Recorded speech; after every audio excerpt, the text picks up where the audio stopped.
My father was a Greek Egyptian. When I was about 5 years old, he called me over and he had a very thick accent. He said, "Darling, you are looking at the dictionary. Look here, your name. You must be very proud of this, darling."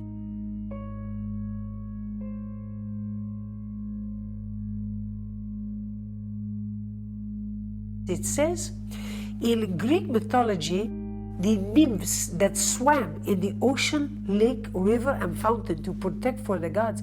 And definition number 2, are you listening to me, darling? It says, girl or woman, champion swimmer. This is your destiny. I don't believe much in destiny, but maybe my father was right. I am a swimmer.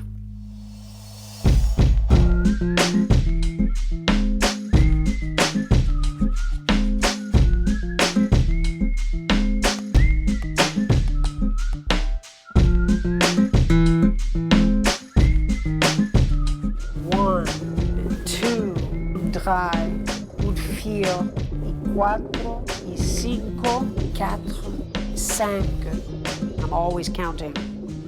Maybe the first set will be 1,000 strokes in English, and then 2,000 strokes in German, and then 3,000 strokes in Spanish, and then 4,000 strokes in French. The French is the cherry on the top of the cake. You're going to be you get to the end. You're sort of spacing out during that. You're thinking of things and going back to childhood and going out there and to outer space. It wasn't until I was 10 I had a coach. I didn't have a coach, I had a geography teacher. And he said that any kid who came out for the swim team would get an A in geography. So we all went out for the swim team. And he comes over to me and he points down and he said, "Hey kid, what's your name?" He said, "You're going to be the best swimmer in the world one day." You know, by the age of 12, I was swimming 6 hours a day. That same father who said in the beginning, "This is your destiny," he said, "Okay, first of all, I make a very big mistake showing you this dictionary. Now look at you, you are fanatic." It's deep because the coach who saw all this in me and saw more molested me, and the first time was a violent assault, and I was in shock, afraid, humiliated, confused, and kept it to myself, hoping that no one would ever know. Swimming was the only place I felt safe. When I went in the pool, it wasn't only the physical safety, but it was an emotional safety. I could go into my head and just trip out on the laps and be away from the anxiety and the worry about when am I going to get attacked next.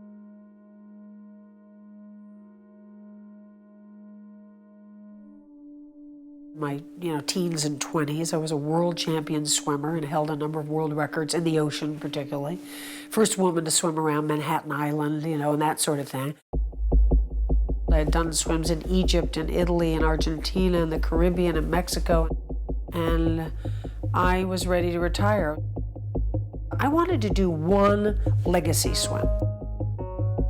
I grew up largely in Fort Lauderdale, Florida, had a lot of Cuban friends. I don't know that there is a more famous body of water in the world than what stands between Cuba and the U.S.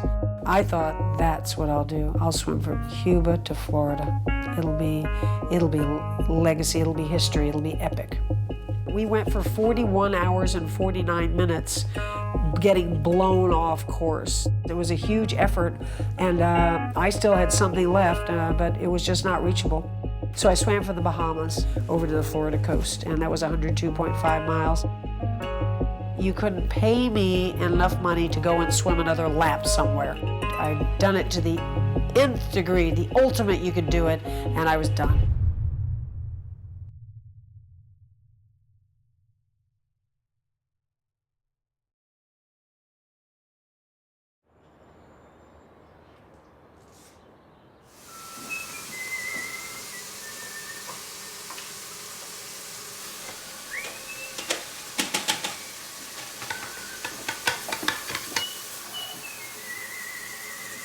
You guys ready? You want to eat? That's a good boy. Sit. Sit. You're a good boy. In the summer of 2009, so we're getting to be, 2.5 years ago now, I was turning 60. My mom had died, and I thought, wait a second. What if I die at 82? And what if those last few years aren't really full of youth and vigor anymore? So let's say it's more like 15 years left. That's all I've got? I'm feeling choked, like time is going by, and what am I doing? So one day I was driving my car, and I thought, oh, no.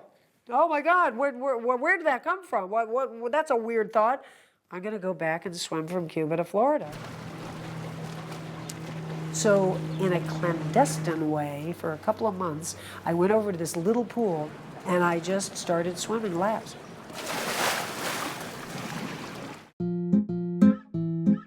The training, it's difficult on the mind. Right now I'm doing 4, 4.5, 5, 5.5, and 6-hour swims. You would think, well, if you're gonna do 60, 5 is like a breeze, right? It's never a breeze. When you're swimming, you are alone. And it's one of the reasons I retired from swimming. I have to get ready. When I'm on my way driving to the pool, I'm in this whole mode of, you better suck it up. I'm not doing Cuba because I want to swim a half mile farther than I did before. I don't care how far it is. I just want to go between Cuba and Florida. It lives in here, My favorite thing, when people say to me, well, when you do this long thing like this Cuba thing, does a boat go with you or anything? I want to say, no, I just put a banana down my bathing suit, and I have a compass, and I start out swimming, and I carry a Bowie knife between my teeth, and I catch fish, and I, slaughter them as we go. So, yeah, a big flotilla of boats. It's a big expedition. You've got shark experts and jellyfish experts and nutrition experts and hypothermia experts and navigational experts. It's like if you were getting ready to go up Mount Everest. So I tried once this past summer, so that would have been August 7th, 8th, and 9th of 2011. I think that was 39 hours. 6 weeks later, September 23rd, went in for the second time, feeling very confident. We know what the heck we're doing. Ran in the second hour to the box Jellyfish. I thought that my body had been dipped in hot, burning oil. I was on fire, and I was being paralyzed. It just took down the lungs, it took down the power. I swam for 41 hours, but didn't make it. I was in a real emotional distress when it was over. And I was just angry, and then one day I went in the garage and I saw all my swimming stuff from the last 2 years. And I just opened up my garage door where all the garbage cans there are outside, and I just opened up those bins and I threw it all in there. And it felt like a purging, like it was just so damn mad.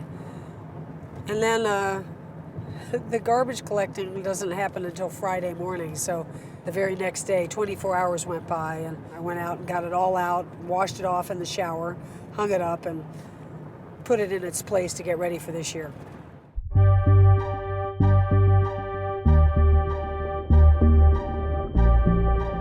When I got done with this last one, my good friends, said to me, even Bonnie said, look, you have nothing to prove. Look what you did. But it's dangerous out there. You could die. Why don't you move on? There's no shame in it. And I said, yeah, there's no shame in it, but I'm just not the type that will just sit around and wait and watch somebody else do it all. It's just not me. I just cannot give up when it's something I know I can do. When I was in my 20s and doing those world record long swims, there was a lot of anger. I was feeling I had to prove myself. I was not that kid who was molested. That's all gone now. Now that I'm back in it, I feel joy. I'm not out to prove anything to anybody. This is not old age. 90? That's old age. This isn't old age. But the jellyfish are the one big question mark. All the rest, we feel like if we're intelligent and now we have experience, we'll get across. But the jellyfish, we can't see them. We don't know what their behaviors are. And they're deadly. And they are the end. They could be the end of your life, but they're definitely the end of the swim. Swanky swank. Woo! Bonnie, your car is gorgeous. Do you like it? You know, the two-tone is lovely. You know, my only concern is Diana. I think the jellyfish are a bigger aspect of this than Diana lets in. I also, you know, Diana's an anomaly, and I don't think that I can relate to the way her mind works. Very difficult for me to say, I'm in. Now, that being said, if Diana gets in the water, I'm certainly not going to let her get in without me. You know, because I'm indispensable. You know, I would say that just day to day, you know, Bonnie's my closest connection. She is the head handler. She's part general and part soulmate. She's in charge of my safety, my well-being, and my athletic being. You know, and we really understand each other. We spend a lot of time together. We're kind of like two golden retrievers who just sort of pal around everywhere together, you know. I'm not as cavalier as you think about the jellyfish. I don't want to go through that again. Well, I know you don't want to, but you'll also do it, and if it happens, it happens. Yeah. I don't want it to keep me from making it. It's not even worried about the health, the death. If we're going to go again, it's too big to put together. It's too hard to put together. I just want one more try, but if I'm going to have one more try, I can't have something like the jellyfish not completely solved. There's a company in Northern California called Finis, F-I-N-I-S. They have taken it on, assigning their research and development department to making a suit for me. Thank you for coming in today. We're going to conduct some meetings, but everybody, Diana Nyad.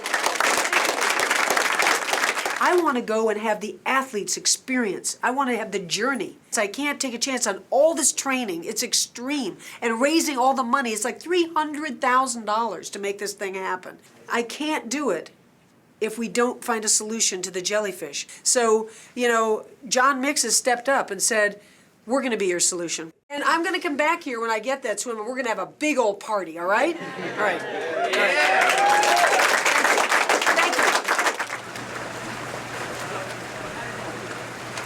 Locker room's right over here. Okay. Get changed. Okay.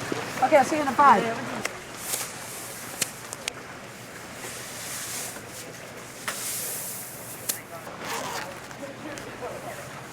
All right, let's go see how this thing works. I mean, one thing is the suit is like you don't feel it. It's not like binding. Yes, but it doesn't mean it's not restricting. Keep going. So that big suit, super comfortable, but it's a lot of resistance. Like to go a lot of hours lifting those arms, I think it's too much. Okay, look, this is your left leg. Put this in first. Well, I wanted her to practice doing it in the water because, I mean, I can give it to her, but I'm not allowed to touch her once we're really on the swim. So she's got to practice putting it on herself.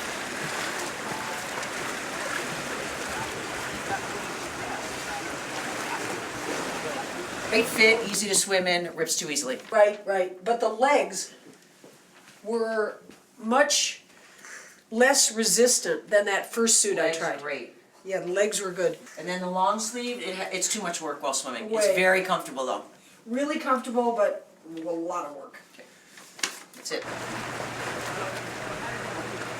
Our next steps, I mean, the weather's shining here. Next steps is you're off to where? St. Martin. St. Martin. Yeah, yeah. We're gonna talk to the engineers about these things. We've got to build you up a couple more suits. Yeah. Send you to St. Martin with some. Yeah. And when you come back, I'll come down and meet with you. I'll kind of say, okay, where are we now? So Yeah. let's make it happen. Thank you. Thank you. You're a doll.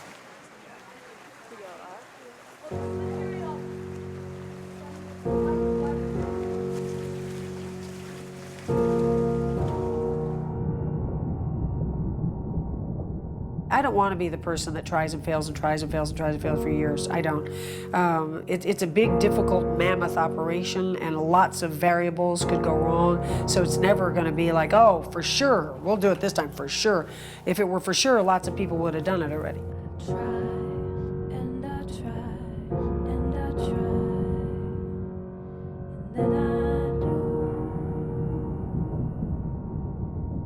I think I'm in the prime of my life right now, you know. And besides which, you know, the whole lesson of this, as I said before, the whole lesson of this for me is forward. Push forward, onward, do. It really means something when someone writes me and says, you know what, I kind of thought life was over for me. I want to feel relevant again. I feel like it's not just for me. It means a lot to other people now too, and I want to do it for them.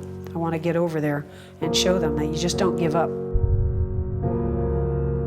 try and I try and I try, and then I do.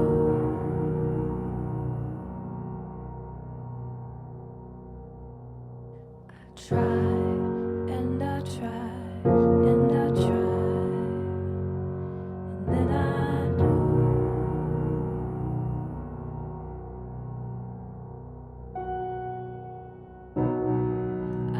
Fly a kite, land a rocket on the moon.